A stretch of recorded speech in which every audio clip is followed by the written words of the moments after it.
still helping out at the school, and I also work at a different part-time job. So I'm still able to maintain a perfect balance of having a social life in terms of the things I care for, doing what I can, and you know, and now I've grown attached from working the first year at Calvin Park.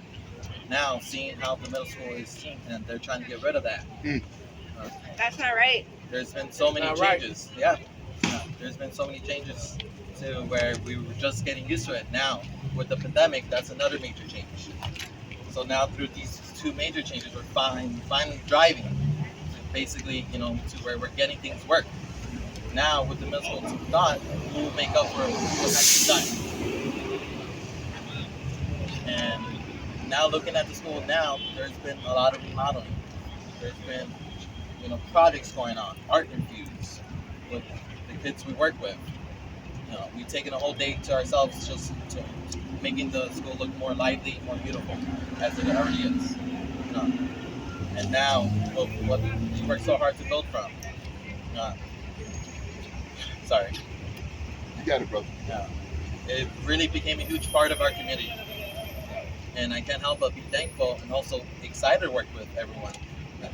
And now, the chances of it to be gone, like seagulls like me sometimes work with kids, with multiple kids at once.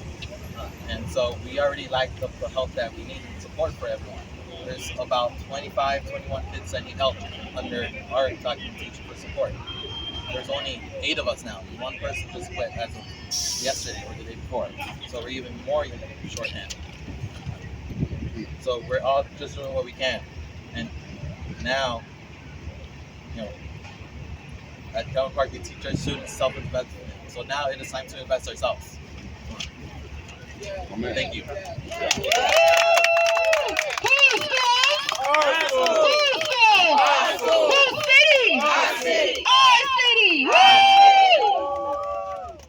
We have a couple of speakers left. But what you heard my brother talk about, Augustine was talking about really forced instability. Young people going to school, not having enough teachers, not having teachers that look like them, not having appropriate resources. These were things that have been done to us. These are not conditions that naturally exist in school. And it's time for folks to start asking the right questions, to start probing. Who are the people that are pushing this privatization agenda? That's right. Who are the people behind this? Right? So, because these are the people that are the corporation owners, the business owners that have been trying to drive the direction of Chicago public schools since 2004, right? When we got that list of the 20 out of the 22 schools in our neighborhood. So let's call up Ann Acosta. She's with Kelly High School, CTU Latinx Caucus member. Give her a round of applause. So my name is Ana Acosta, A-N-N-A-A-C-O-S-T-A. I am a proud Chicana bilingual educator who has taught history for 24 years at Cali College Prep in the beautiful Bryant Park community. Cali is one of the original 20 sustainable schools. And we work in partnership with Bryant Park Neighborhood Council, who has supported us in providing enriching programming for our students and families. I am here today to say that I am concerned about Pedro's leadership. While he claims Latinx support, his true backers are business elites and former Rahm Emanuel allies. Come on. Not the Latina families and educators suffering under his current administration. I wonder if Pedro Martinez is more focused on saving his job than actually fixing Chicago schools. Currently, there is a lack of support for bilingual students. There are schools with 0 bilingual staff doing their best with Google Translate and no Spanish language curriculum. A case in point, I currently teach 2 Spanish civics courses to 9th graders, many of whom are newcomers who traverse hundreds of miles to make Chicago their new home. And I am responsible for offering the curriculum in Spanish because there is no curriculum in Spanish. And I am responsible for making sure that that curriculum is accessible to our Spanish speakers, and I shouldn't have to. That is not my job. Our curriculum should be offered in many languages, and it's extra work for us. We know that Pedro has laid off over 400 educators at the end of last year, including bilingual TAs, and we still had 1,200 plus empty positions in week 4. Unfulfilled positions means unrealized dreams. Despite his denials, school closures loom under his leadership, and even if he decides he won't close schools by putting a lock on the door, starving schools of resources is a closure tactic in disguise. Come on. Under his targeted plan, we will lose over 5,000 teachers in the districts. I don't trust him. All right. This demonstrates to me how ineffective CEO Pedro Martinez has been in many ways. Our newcomers and their families deserve resources that are accessible to them while they learn how to navigate a new city. All our students and our families deserve fully funded schools. We deserve a liberatory education for our Black and brown students. Not one single school closing. As a member of the CTO Latinx caucus, I question if CEO Martinez is up for the task of leading our district. We know our students need better. Our students and communities deserve better. Thank you. Hasta la victoria. When education is under attack, what do we do? When education is under attack, what do we do? What do we do? When education is under attack, what do we do? Stand up right Our school. Who's for? Our school. Who's for? Our school. Who's sitting? Our city. Who's sitting? Our city. Who's for? Our city. Who's sitting? Our city. Who's sitting? This is our city.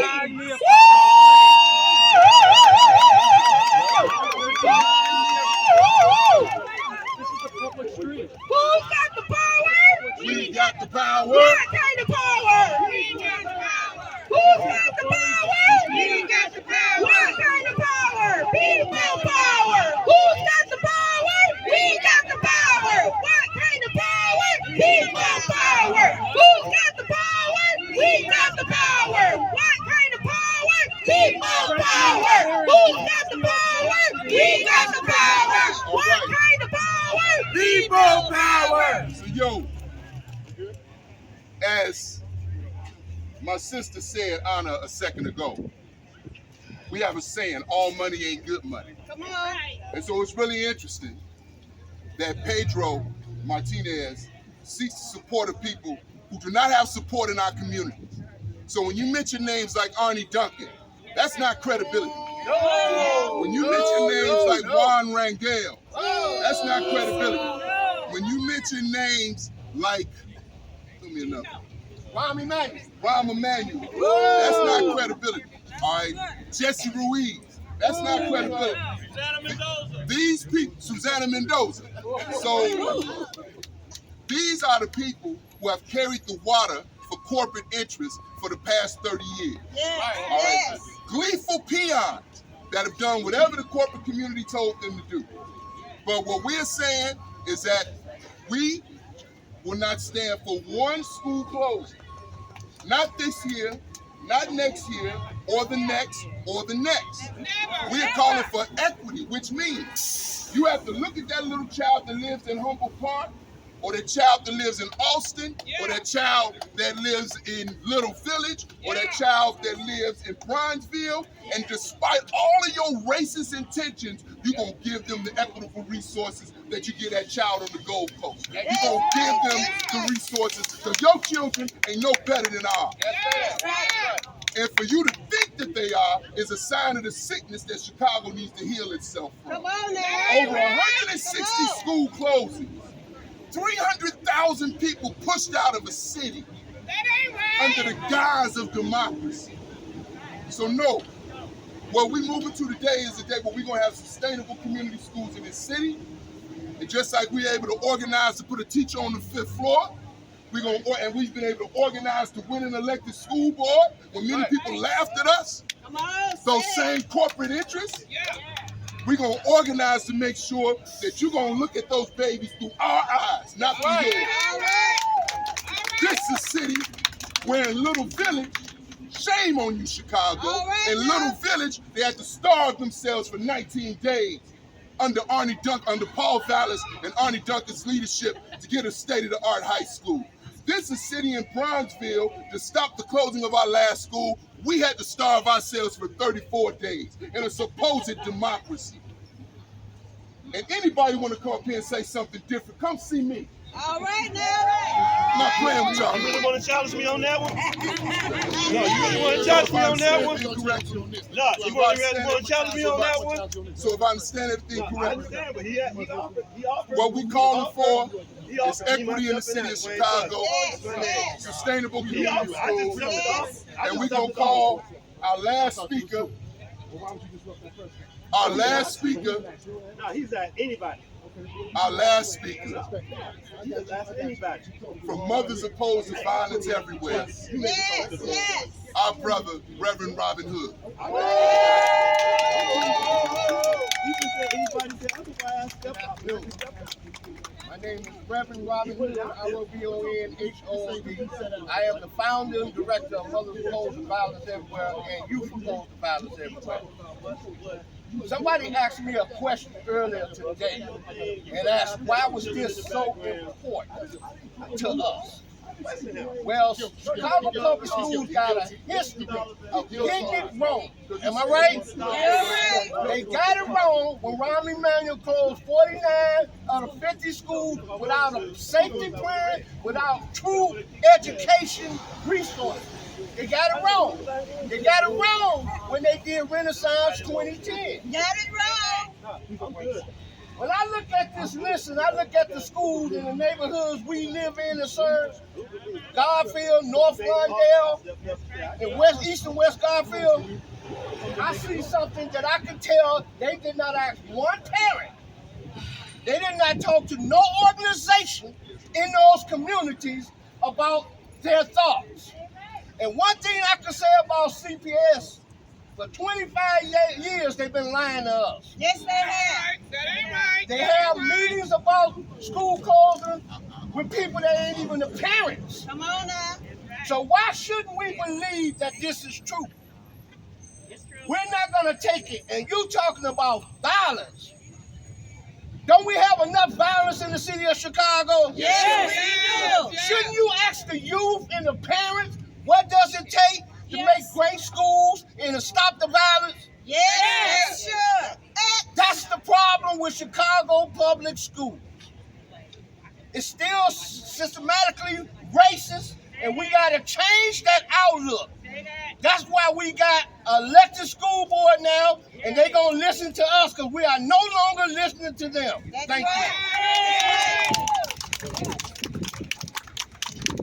Thank you very much. As I said, the organizing that it took to win an elected school board, the organizing that it took to get sustainable community schools, we collectively stand proud and say we did that work. And now we're open. We are open. We did that work. All right. We got arrested at school board meetings. We got arrested at City Hall. And now we're at a point where we're going to get the schools our children deserve. And that's it. And that basically means communities will determine. Communities will determine what happens in their school. Not corporate interests, bank presidents, or none of that stuff. So we're available for questions. So I had a quick question. Tonight, the school board will be taking action on an item, which would be a moratorium on school closures, consolidations until after the 2027 school year.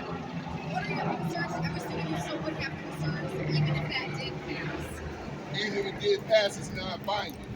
It's non-binding. The fact that something, and they're not being honest, the fact that somebody directed somebody to develop a list that targeted our schools is an indictment on the leadership. It's an indictment. It is insensitivity to the harm that's been done over the last 20 years, right? Most Americans don't have to worry about whether their school is going to close or not. Most Americans don't have to worry about if they have a grocery store or a liquor store, right? Most Americans don't have to deal with slumlords. This is called state-sponsored sabotage, right? With basic quality of life institutions that most people take for granted, we have to fight, claw, and scratch for. You're looking at one of the men that was part of the organizer to save Mercy Hospital. In the middle of a global pandemic, we're 30% of Chicago, 70% of the deaths, and they're going to close only hospital in our community. That's the mindset that Reverend Hood was talking about, and we're not standing for it anymore, all right? So I hope I answered your question. Yes, and then just from your understanding, do you have any details you can share on just who created this list, how you what Yes. page it, just details about the list itself. We got the list. The list came from Chicago Public Schools, and we got it from a credible source. All right. Yes, ma'am. I appreciate the question. Yes. So the board has, CPS has said that this was a joint analysis between the board and CPS leadership. Do you all have similar concerns then about the Board of Education, or are your concerns squarely about CEO Martinez, and if you could explain why? Our concern is with the institution of Chicago Public Schools. There is a culture there. The culture of Chicago Public Schools. Black students get suspended 5 more times than their white counterparts for the same offenses. Black girls 10 times more. You understand? There is a belief system that says we don't matter. And it has infected all aspects of Chicago Public Schools. They have an Office of Local School Council Relations that has historically lied to LSC members about their roles and responsibilities. I know this intimately because I became an LSC trainer to debunk that stuff. They have an office called FACE, Family and Community Engagement, where the whole purpose of it is to teach parents in the community. What you got to learn from us? You understand? Am I being clear? All right, I'm not trying to yell at you, but if I understand it incorrectly, so no, I'm not going to say our concern is with the institution of Chicago Public Schools, and we are working towards a time when we have a fully elected school board. In November, we'll have 10 elected members, and we have sweated for that work. We have sweated for that work. We have invested in that right. We've been arrested for that right, and now we're about to protect that right. All right. So that's what time it is. So there is an institution. It infects public education in the United States. In New Orleans, after one of the worst national disasters in American history, instead of investing in those people, they snatched all their public schools away. They closed their county hospital. Like, this is madness. Yeah, it is. It's madness. Just Yes, a ma'am. follow-up for you. Yes, So ma'am. as a school board candidate, everyone knows that the mayor has asked CEO Martinez to resign.